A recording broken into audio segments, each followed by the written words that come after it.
It's the Home Podcast Show. Yo, what's up, folks? Here we go. Hey, MC Ron here. I got some special guests up in the building.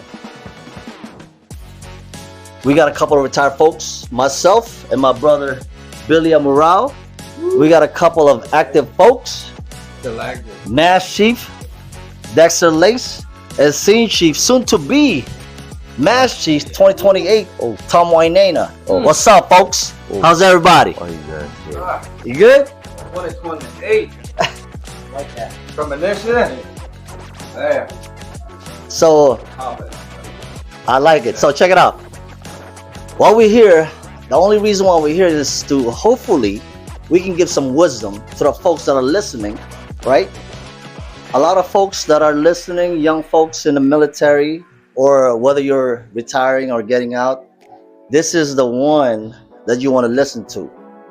I know my brother Tom is excited to be in this podcast because he want to share something. This is impromptu. We're watching Super Bowl and we're done watching it. And you know what? Might as well give him a mic real quick and ask him a few things, right? But I'm not going to ask anybody anything because Tom want to say a few things. Brother Tom, let's start with you. So you already got your mic. You good, brother? My brother, Jesus, let me tell you one thing.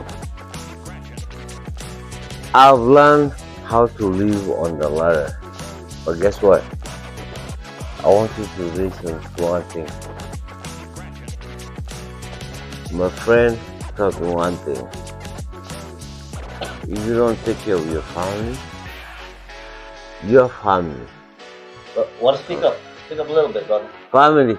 When I talk about your family, Yep. all crumbles up. Unless you have a family, you have crumbled up. You always tell me, never stop dating. Hey, for you single young girls, role model, you always tell me, learn how to treat your wife. Guess what?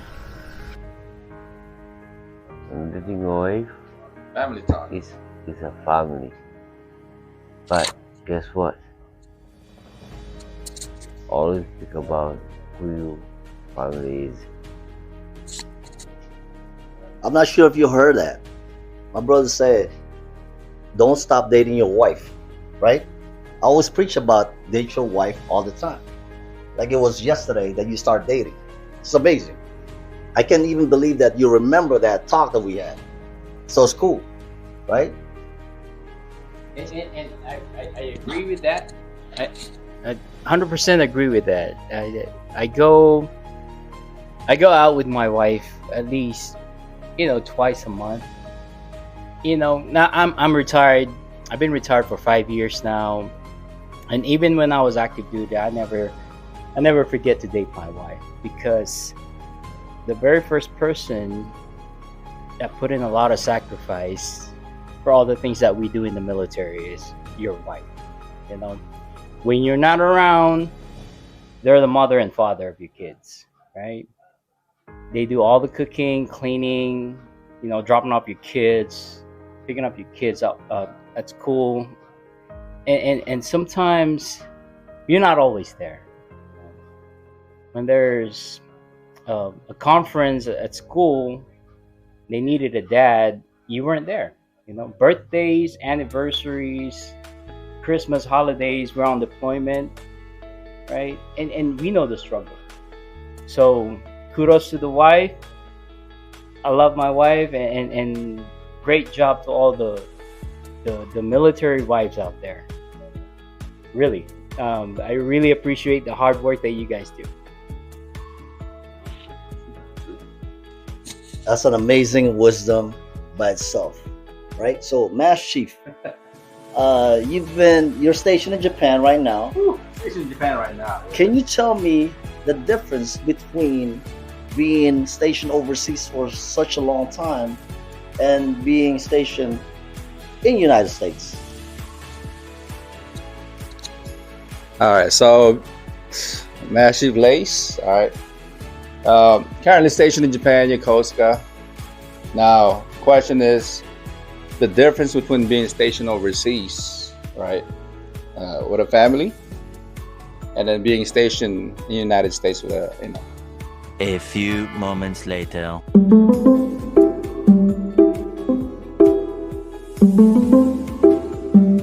I was stationed in Japan back in 2009, right?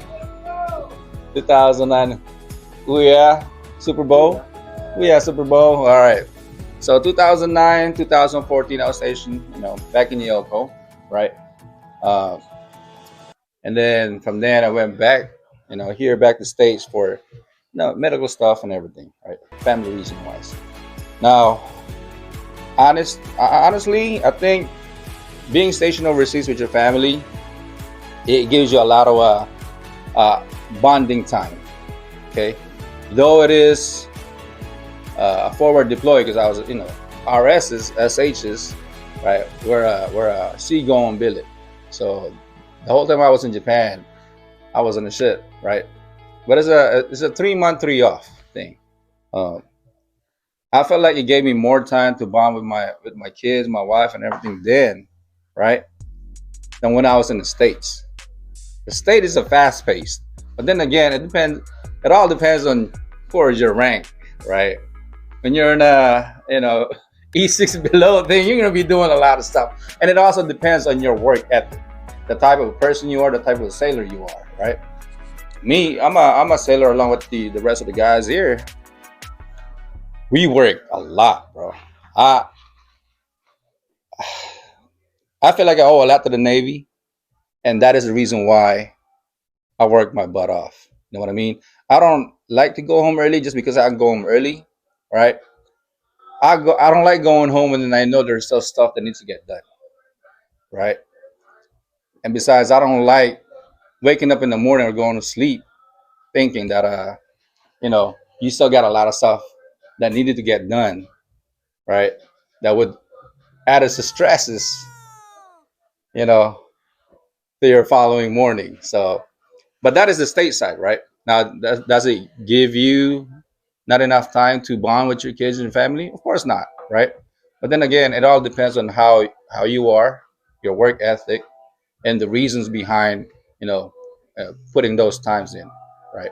My whole reason, because I work a lot, that's either States or here, and my whole reason is that everything that I do is all for my family and kids, my wife and kids. So check it out. I remember serving with you back in 2003, Mm, and last time we met in 2017, I was already a mass chief. You was a first class, right. and something hit you like, yo, you were third class at the time.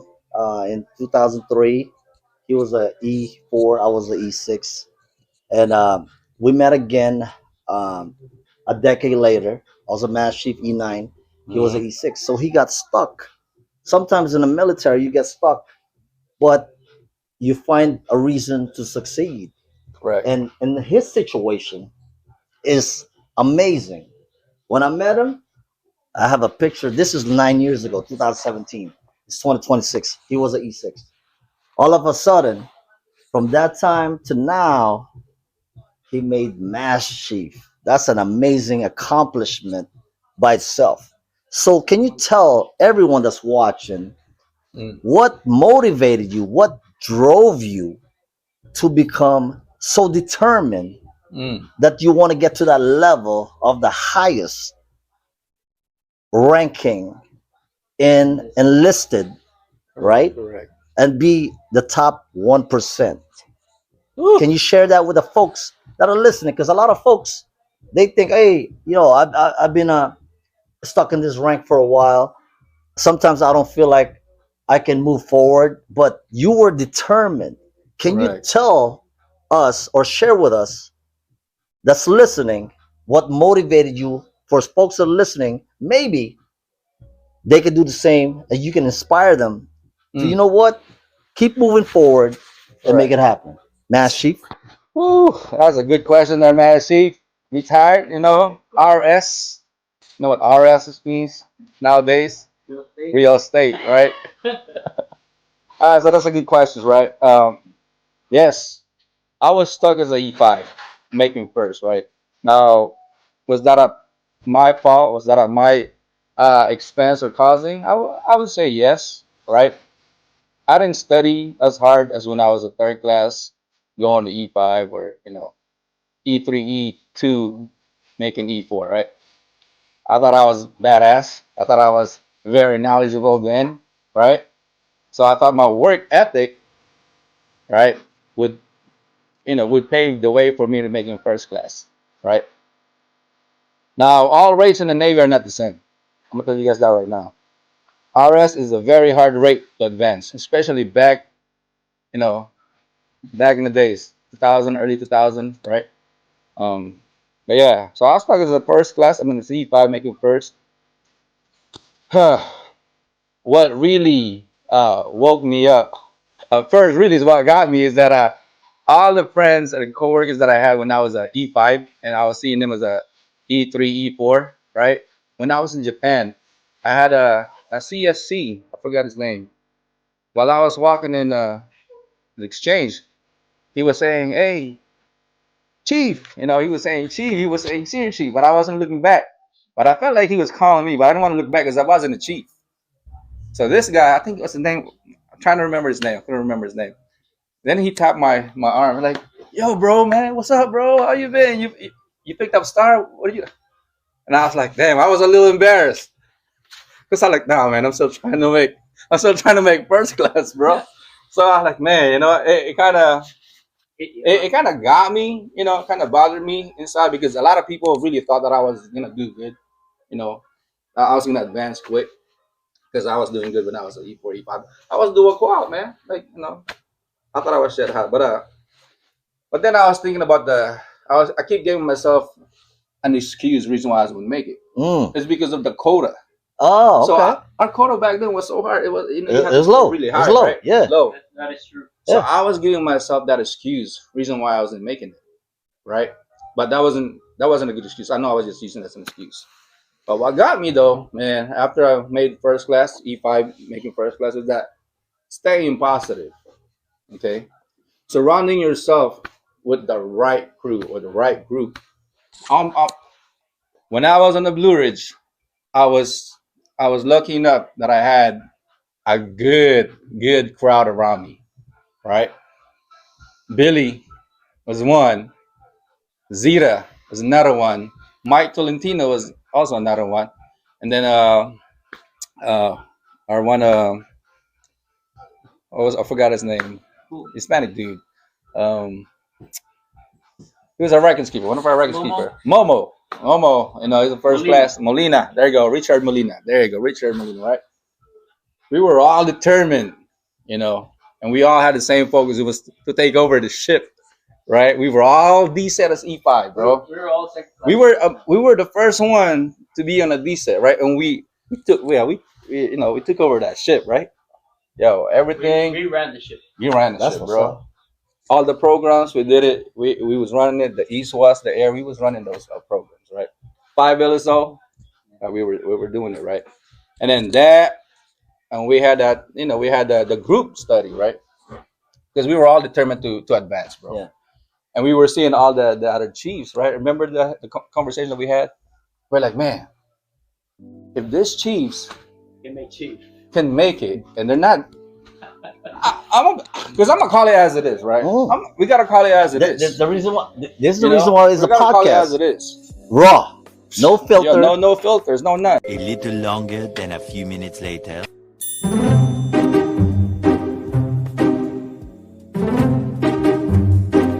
We had khakis that were supposed to be leading us, right? Well, I'm not gonna say no names now, okay? Because I don't want to create no big tension. Of course. But in general, right? If you see, because we used to see khakis like, man, I can't believe these guys are leading us. If these guys can make it, why can't we? Right? I know our rate is hard, but if we just study, bro, if we just study, right? We will make Sailor of the Year. It was a time where Sailor of the Year, I was supposed to be a junior Sailor of the Year, and we had a blue jacket, so we swept that, right? But then again, for some reason, they got Sailor of the Year, blue jacket. For some reason, my name got replaced with someone else. Because they said we can't use We can't have the whole S, or SHs. yeah, SHs. You know, we can't have them. We can't have them all. So cool. But I took that as a positive motivation. If you take that as a negative, because a lot of people would take that as a negative. Yeah. Like, oh man, the heck with this Navy, the heck with chain of command. Nah. The success, I think, is always being positive. You can't look at things in a negative way. You know, things happens. Yeah, you can say a lot of things negatively, but you gotta use it as a positive, as a motivation, right? A motivational source for you to advance. And to prove this mob, you know, prove them people, I'm trying not to curse, that they made a mistake. Bro, you can say fuck that shit. Yeah, well, fuck it. I told him, you know what I'm saying? Motherfucker. This is my fucking podcast. You're a master. Yeah, You're good. you know. But motivation, man, motivation, because along the way, even when I made first class, there was still some stuff that you know, again, if you would look at things in a negative, oh, damn, I didn't get picked up. I'm like back-to-back Sailor of the Year. I got 5 OEBUs. Why am I not picking up, right? But if you stay negative, because some people they would take that to negative, right? But then again, it's always good to surround yourself with the right crowd, Right. Okay. Great minds, things alike, right? Successful people always hang out with the successful people. You don't see billionaires hanging out with, you know, with a street broke ass motherfucker. You don't do that, right? That's one thing I learned. And having a good mentor, and I've been blessed to have a good mentor. Ron has actually been my mentor, you know, ever since I joined the Navy in Allegri. Remember SH1? Oh, solid fucking guy. Allegri, Stan. Yep. Stan Allegri. So that's that, man. Stay motivated, you know, along with your work ethic, right? And the reason why you're doing it and being positive is what will get you there. You know, using those negative experience as a motivational sources and weapons, right, to weaponize you and your career and your you know, your goal. So yeah. So I'm glad you mentioned that, because Stan Allegri is one of my fellow first class back in Bellawood. Amazing leader. So I tell folks all the time, it's not about your rank, it's not about your pay grade, it's not about your position. Leadership is not about all that. It's what can you do to help someone succeed in life. So Stan Allegri, 2003, on board the USS Bellawood, one of the guys, first class. For some reason, he never made chief, but that doesn't really matter, because that guy is very successful, not only financially, he's very successful with his family. If I'm not mistaken, he's probably a multi-millionaire right now, but he's so low key and so amazing as a leader that I respect him a lot. So if you're listening, Stan Allegri, retired first class, much respect to you. So it doesn't matter what you achieve in the military as far as rank goes, as far as position goes, it's what you've done. And you, my man, has affected and helped us and paved the way for us, even though at that time we were the same rank in the military. I have so much respect for you, and hopefully you're listening to this, and it's amazing, right? So Stan Allegri, much respect for you and your family. You're one of the leaders that I've respected since I was young, and we were both the same rank at the time. But I respect you as you were like a chief, senior chief, or master chief in the military. Much respect. So, Brother Billy, I know he retired as well. I just want to check, what are the things that you think that you learned in the military that made you successful outside, brother? I got you. A few moments later.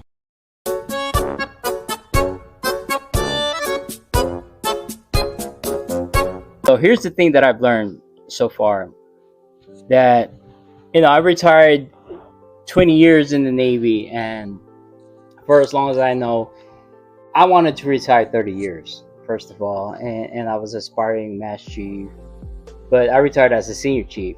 and the reason why I retired as a senior chief is because, you know, and I mentioned that before with my fellow brothers here, is that calling, right? Calling to, you know, you've done enough for the Navy, you've helped a lot of people already, and I know I owe it to the Navy, you know.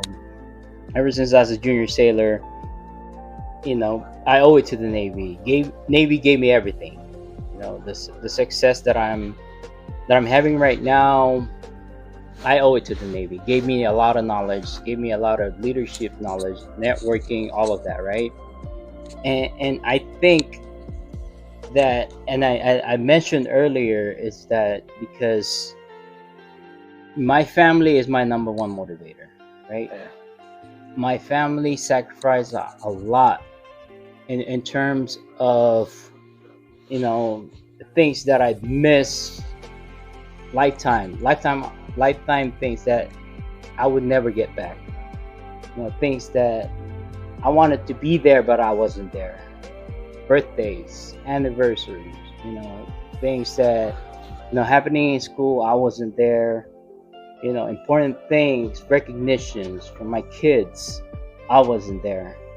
You know, and those sacrifices, I know them. You know, and when I say I know them, I said, you know what, I think 20 years is enough for me. It's time to get back to my family. And I decided to, although, you know, I love the Navy, I wanted to be a Master Chief, I wanted to retire as a Master Chief, I let it go. We actually had a pact then that we were all gonna make Master Chief, you know. Yes. Him, Kevin Zira, myself. Let me say one thing. So, let me tell you, this doesn't matter if you make Master Chief or not. I tell folks all the time, you serve 10 years, 20 years, 15 years. It doesn't matter what your pay grade is, what your rank is, what your position is. It's the impact you made while you're in. So for you folks listening, don't get the rank and position. Don't get it twisted. It's not all about that. Now the question is, what do you do after you retire? Are you still making a positive impact after retirement? So retire as senior chief, that's an amazing accomplishment. Like what I told you, Alegre, Stan, first class retired.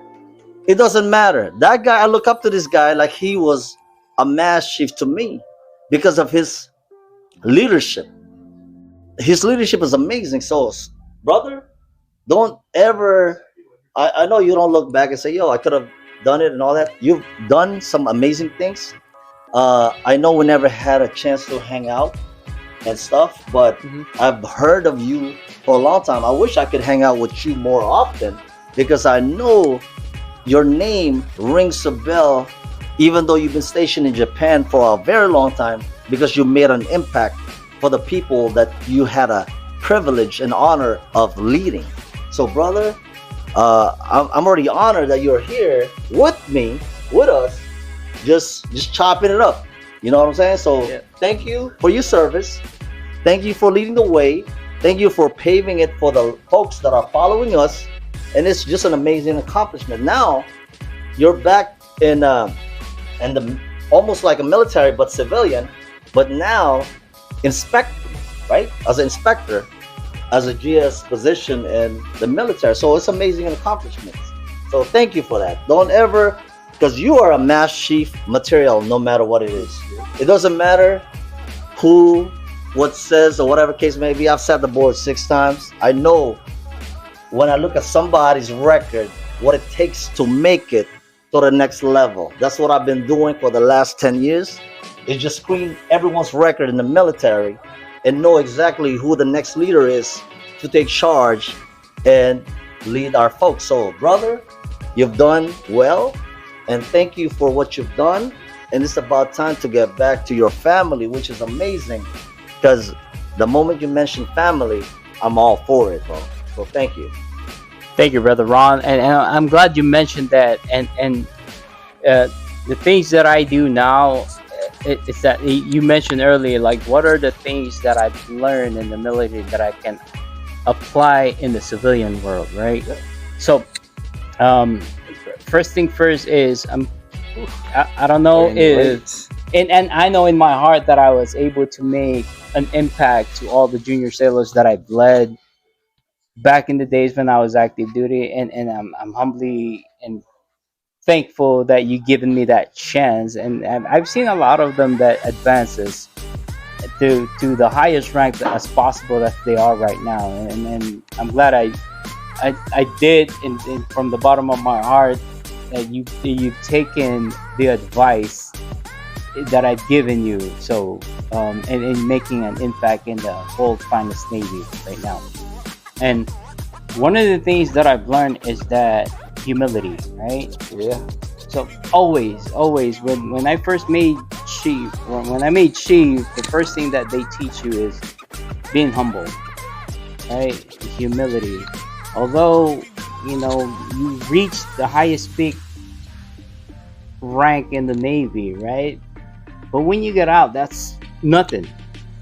You're nothing. No, you're nobody, right? But then you're gonna have to apply what you've learned in the military by being resourceful, right? You use all of that, and I'm very thankful for what I've learned in the military, right? Back then when I retired, my family and I was, you know, anxious and nervous, like, what are we gonna do right now? Guess what? Navy gave you a lot of training. Navy put you into a lot of schools, and I've used all of that, right?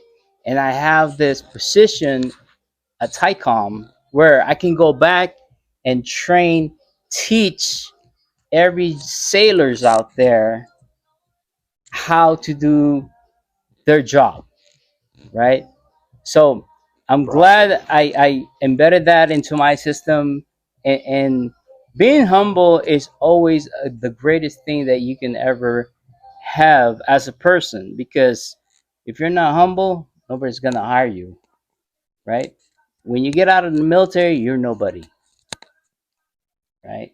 The only thing that you have on your record is how well you did in the Navy, how efficient are you, and how well are you as a person, and brought a lot of credit in the military, right?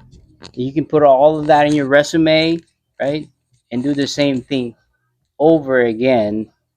I mean, being retired, I'm not gonna lie, I wish I'm still in the military. You know, I've been doing it for 20 years, right?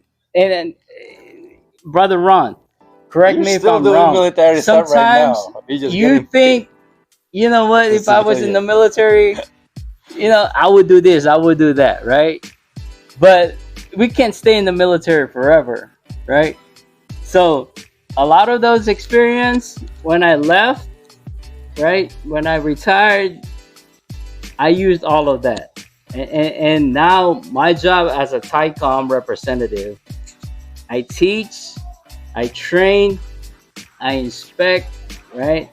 And it's an honor, you know. It's really a big honor for me to do that. And I did that, and I was able to be in that position because of my experience in the military, by being humble and retain what I've learned, leadership, networking, all of that. You can use all of that when you retire and apply that being as a civilian, and boost your resume, do the things that I love, you know, train the military, and make a big impact. Although I'm not wearing the uniform as a civilian, I can still do that. Loving it, brother. Meanwhile,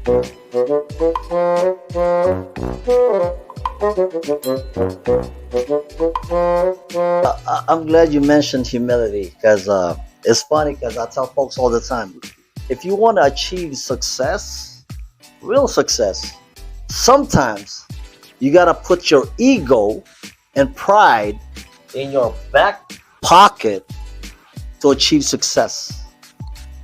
Listen to what I said. Put your ego and pride in your back pocket to achieve success. That's one thing I learned because coming out, retiring, and doing real estate, we came in as a E nothing. We told folks, the brokers, and let them know, yo, we're nobody. And even though we retired as a master, we're nobody. We might be the Michael Jordan and Kobe Bryant of basketball in the Navy, but we are nobody. This is baseball. This is not, we're not Baby Ruth in baseball. We're nobody. So we're learning from scratch. And that's the way it is. So thank you for bringing that up. Yeah. This is part one. I'm going to put this on hold. We'll continue part two. From Base to Home Podcast Show.